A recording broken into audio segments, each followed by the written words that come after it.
Olá, hoje eu gostaria de compartilhar com você uma palavra que o Senhor colocou no meu coração neste dia. Está lá em João, capítulo 9, no versículo 1, começa assim: Jesus e um cego. Jesus ia caminhando quando viu um homem que tinha nascido cego. E os discípulos perguntaram: Mestre, por que este homem é cego? É por causa dos pecados dele ou por causa dos pecados dos pais dele? E Jesus respondeu: Ele é cego sim, mas não por causa dos pecados dele, nem por causa dos pecados dos pais dele. Ele é cego para que o poder de Deus se mostre nele. Precisamos trabalhar enquanto é dia e fazer a obra para aquele que nos enviou, pois a noite está chegando e à noite quando ninguém pode trabalhar. Enquanto estou no mundo, eu sou a luz do mundo. Depois de dizer isso, Jesus cuspiu no chão, fez um pouco de lama com saliva, passou lama nos olhos do cego e disse: Vá lavar o seu rosto no tanque de Siloé. Este nome quer dizer aquele que foi enviado. O cego foi, lavou o rosto e voltou vendo. Os vizinhos e as pessoas costumavam vê-lo pedindo esmola, perguntaram: Não é este o homem que ficava sentado pedindo esmola? E alguns diziam: Não é, mas é parecido com ele. E outros afirmavam, porém, dizer: Sim, é ele. E ele dizia: Sim, sou eu mesmo. Como é que você era cego e agora pode ver? Perguntaram. E ele respondeu: O homem chamado Jesus fez um pouco de lama, passou nos meus olhos e me disse: Vá lavar no tanque de Siloé, lave o teu rosto. E então eu fui, lavei o rosto e fiquei vendo. E aí perguntaram: Onde está esse homem? Disse ele: Não sei. Bom, eu vou ler até aqui esse texto. O Evangelho de João, capítulo 9, versículo 1. Esse texto, ele mexeu muito comigo, o Espírito Santo falou muito comigo através de toda essa palavra. E uma coisa que a Bíblia me mostra é que em nenhum momento esse cego pede para o Senhor para ele ser curado, pelo menos não neste momento.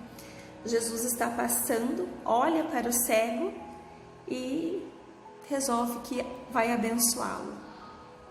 E nesse trajeto, entre a ação e o milagre, muitas vezes a gente fica imaginando que simplesmente Jesus é como um gênio da lâmpada, que ele vai chegar em nós, vai piscar os olhos e as coisas vão se resolver, que Jesus vai estalar os dedos e as coisas vão acontecer nas nossas vidas. E muitas vezes é assim que eu e você queremos que aconteça, que o Senhor trabalhe assim nas nossas vidas. Mas o que esse texto me deixa muito claro, e o Espírito Santo ministra no meu coração, é que todo trabalhar de Deus existe um processo. Jesus chega até o cego. Jesus não pergunta para ele o que ele quer. Jesus simplesmente faz com que ele passe pelo processo da cura. Assim que Jesus colocou as mãos nele, ele podia estar imediatamente curado. Mas o que Deus me mostra nesse trabalhar é a obediência, é o processo para que o milagre aconteça. E Deus me deixa muito claro, Deus deixa muito claro nessa passagem que Jesus podia simplesmente ter dito para o cego: olha, vai embora, você está curado, você está salvo. Não, mas dependeu do processo dele crer naquilo que Deus tinha para ele. Porque quando a gente está vivendo um problema e a gente acha que a situação não pode piorar, e a gente está lá aguardando o momento do milagre, do trabalhar de Deus, daquilo que a gente tanto necessita, o que esse texto me deixa muito claro é que quando a gente está prestes a acontecer o milagre, tudo fica mais sombrio e mais escuro. Porque eu imagino ele sendo cego, com lama nos olhos. Ele não podia nem sentir presença de luz no local, a sensibilidade da luz. E ele fala: vá lavar.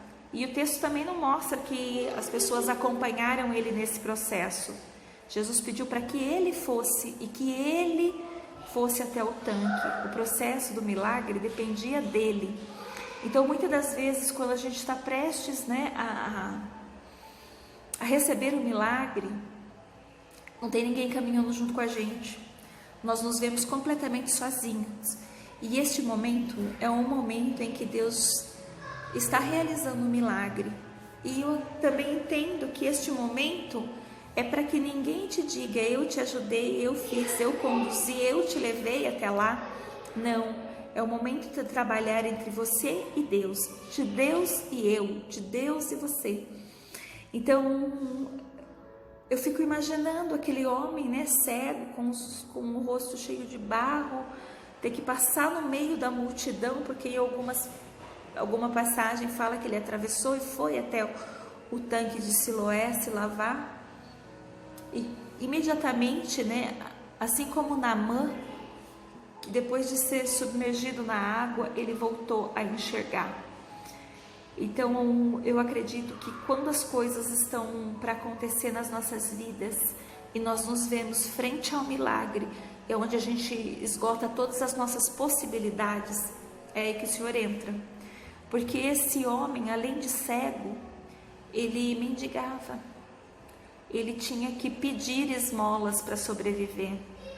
E a partir do momento que o Senhor abriu a visão dele, ele passou a ter outras possibilidades na vida, né? Ele deixou de mendigar, ele deixou de ter que pedir para sobreviver.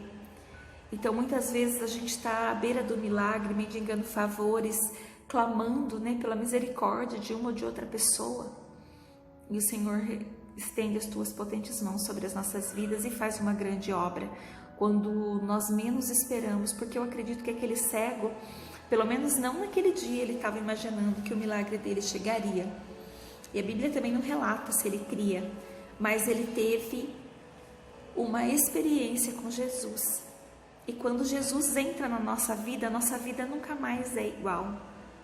Quando esse cego se deparou a primeira vez com a presença de Jesus, a vida dele foi completamente transformada.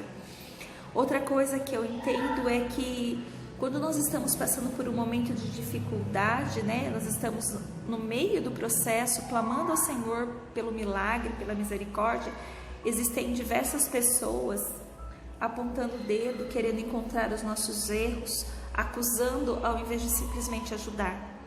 E eu vejo que Jesus não fez pergunta nenhuma para ele. Ele simplesmente, né, fez um lodo, né, um barro e colocou nos olhos dele. Então, quando você estiver no meio do processo e as coisas começarem a ficar muito difícil, elas piorarem, comece a dar glória a Deus, porque essa é a hora que Jesus entra em ação na sua vida. Este é o momento do seu milagre. Quando as coisas parecem não ter mais, né, saída, é neste momento que o Senhor opera, porque enquanto houver a possibilidade humana de que a coisa seja feita, o Senhor não move uma palha para aquilo que nós podemos fazer. Então, quando a gente passa por esses questionamentos das pessoas, né? Quem pecou? Por que está assim? Ou muitas das vezes as pessoas, olha, mas foi ela que fez isso para estar nessa situação. Sempre tem pessoas para acusar, para questionar. E muitas das vezes nós mesmos nos colocamos na condição de questionadores. A gente quer perguntar para Deus por quê, para quê, com quê, como se Deus devesse a obrigação de nos dar alguma explicação. Eu sempre digo que Deus, ele complica, descomplica e depois ele explica porque complicou.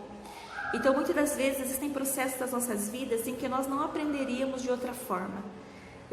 Deus não se alegra das nossas adversidades, mas de tudo ele tira proveito. E muitas das vezes a gente só aprende no meio desse processo extremamente doloroso. Eu vejo que nesse momento difícil nem os pais estavam juntos, né? Ele estava realmente sozinho, totalmente na dependência do Senhor, sendo guiado pela voz de Jesus. Ele não precisou ver Jesus. Bastou que ele ouvisse a voz do Senhor e obedecesse. Então, muitas vezes eu e você estamos padecendo, né? Esperando o milagre porque nós não obedecemos. Nós não ouvimos a voz do nosso pastor.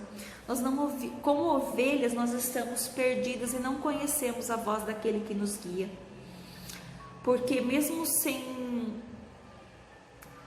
ter uma experiência com aquele homem chamado Jesus, ele obedeceu. Em nenhum momento a Bíblia nos relata que ele questionou por quê e para quê. Ele simplesmente se levantou e foi lavar os olhos e voltou vendo. E todos questionavam, as pessoas não acreditavam naquilo que Deus tinha feito na vida desse homem. E muitas vezes é isso que vai acontecer comigo, que vai acontecer com você. Quando Deus realiza um milagre, quando Deus te dá algo, as pessoas estão sempre esperando para atacar. E nós às vezes nós nos entristecemos, né, com a opinião das pessoas, com aquilo que as pessoas vêm dizer a nosso respeito. Mas vejam bem, a Bíblia nos relata isso, fica muito claro para mim, que antes do milagre, os próprios discípulos questionaram a Jesus. E depois do milagre, as pessoas questionaram ao cego. Quem é esse? Por quê? Então é isso que acontece. Não dê a voz, não dê ouvido à voz da multidão. Ouça apenas a voz do Senhor, aquele que te conduz, aquele que determina o que você tem que fazer. Seja obediente e peça para o Senhor abrir os seus ouvidos para que você esteja atento a ouvir a voz dele. Porque muitas vezes nós estamos padecendo porque nós damos ouvido aos nossos pensamentos, nós damos ouvido a nossos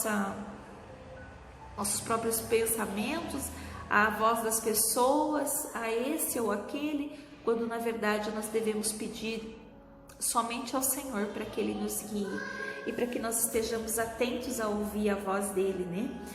E eu vejo que o milagre, ele depende de um processo para acontecer.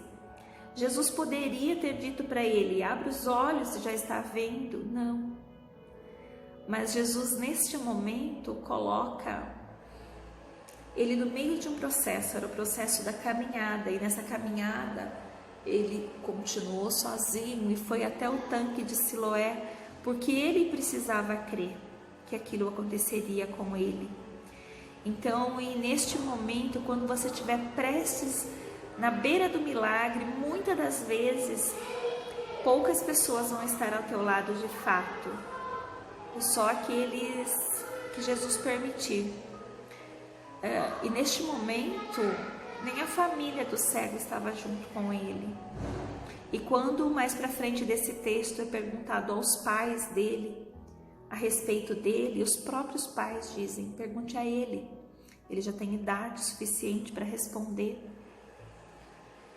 Porque às vezes nem as pessoas que estão próximas da gente crê, né? Nem todo mundo que está perto da gente torce por nós.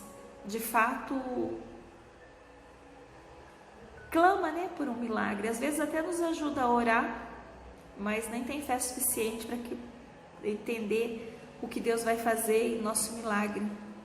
E todos ficaram perplexos com aquilo que Deus fez na vida desse homem, mas Deus ainda é o mesmo, Ele continua fazendo milagre. Então nós temos que estar atentos, né, à obra do Senhor, porque mesmo de olhos fechados, o cego creu que o Senhor havia curado ele. Mas uma coisa interessante é que Jesus fala assim, que nós precisamos, né, fazer a obra enquanto é dia. E o que o Espírito ministra no meu coração é que nós precisamos fazer a obra enquanto estamos vivos, enquanto nós somos luz no mundo, enquanto nós habitamos aqui. Porque quando a noite chega, a gente fecha os olhos, né? Então eu acredito que quando a morte vem, nós vamos estar de olhos fechados, né? Nós vamos estar já mortas para esse mundo e vivendo para a vida eterna. Então aqui nós não podemos fazer mais nada. Então nós somos luz do mundo, nós devemos ajudar as pessoas a encontrar Jesus, a encontrar esta palavra que o Senhor tanto tem trazido no nosso coração, que é levar as pessoas a conhecer quem é Jesus, a saber quem é Jesus. E hoje eu estava meditando nessa palavra quando uma amiga veio até mim e dizer que ela estava na porta da igreja, encontrou uma família e o Senhor tocou no coração dela para que ela ministrasse e para falar do amor de Jesus. E essa família experimentou o amor de Deus sem nunca ter ouvido falar de Jesus. Foi quando ela teve a oportunidade de falar para eles do quão grandioso o Senhor é.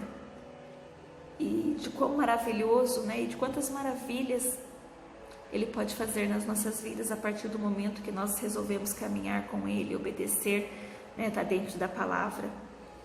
Então é isso que Deus quer de mim, que Deus quer de você, que a gente esteja sempre pronta, né, com a nossa visão aberta, né, com os nossos olhos voltados para Ele, os nossos ouvidos atentos à voz dEle, para que nós possamos levar um pouco do Evangelho e falar, né, do amor de Jesus para com a vida das pessoas.